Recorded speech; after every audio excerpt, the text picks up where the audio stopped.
ಒಬ್ಬ ಅಂಗಡಿ ಮಾಲೀಕ ತಡರಾತ್ರಿ ತನ್ನ ಅಂಗಡಿ ಬಾಗಿಲನ್ನು ಮುಚ್ಚುವಾಗ ಅಲ್ಲಿಗೆ ಒಂದು ನಾಯಿ ಬರುತ್ತೆ. ಅದು ತನ್ನ ಬಾಯಿಯಲ್ಲಿ ಒಂದು ಕೈಚೀಲವನ್ನು ಕಚ್ಕೊಂಡಿರುತ್ತೆ.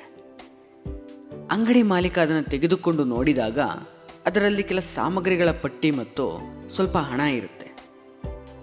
ಅಂಗಡಿ ಮಾಲೀಕ ಆ ಹಣವನ್ನು ತೆಗೆದುಕೊಂಡು ಚೀಟಿಯಲ್ಲಿ ಬರೆದಿದ್ದ ಸಾಮಗ್ರಿಗಳನ್ನು ಬ್ಯಾಗಲ್ಲಿ ಹಾಕಿ ಕೊಡ್ತಾನೆ. ಆ ನಾಯಿ ಬ್ಯಾಗನ್ನು ಕಚ್ಕೊಂಡು ಹೊರಡುತ್ತೆ.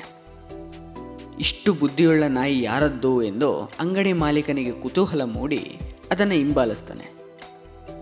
ನಾಯಿ ಹೋಗಿ ಬಸ್ ನಿಲ್ದಾಣದಲ್ಲಿ ನಿಲ್ಲುತ್ತೆ. ಸ್ವಲ್ಪ ಸಮಯದ ನಂತರ ಬಂದ ಬಸ್ಸನ್ನು ಹತ್ಕೊಳ್ಳುತ್ತೆ. ಕಂಡಕ್ಟರ್ ಆ ನಾಯಿಯ ಬಳಿ ಬಂದಾಗ ತನ್ನ ಕುತ್ತಿಗೆ ಪಟ್ಟಿಯಲ್ಲಿದ್ದ ಹಣವನ್ನು ತೋರಿಸುತ್ತೆ. ಬಸ್ ಕಂಡಕ್ಟರ್ ಆ ಹಣವನ್ನು ತೆಗೆದುಕೊಂಡು ಟಿಕೆಟನ್ನು ಅದರ ಕೊರಳ ಪಟ್ಟಿಗೆ ಸಿಗಿಸ್ತಾನೆ. ಆ ನಾಯಿ ಇಳಿಯುವ ಸ್ಥಳ ಬಂದಾಗ ಕಂಡಕ್ಟರ್ಗೆ ಸನ್ನೆ ಮಾಡಿ ತಿಳಿಸಿ ಆ ಸ್ಥಳದಲ್ಲಿ ಇಳಿಯುತ್ತೆ.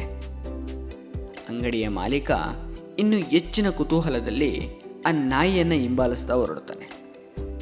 ಹೀಗೆ ನಾಯಿ ಮುಂದುವರೆದು ಅದರ ಮಾಲೀಕನ ಮನೆಯ ಬಾಗಿಲನ್ನು ತಟ್ಟುತ್ತೆ.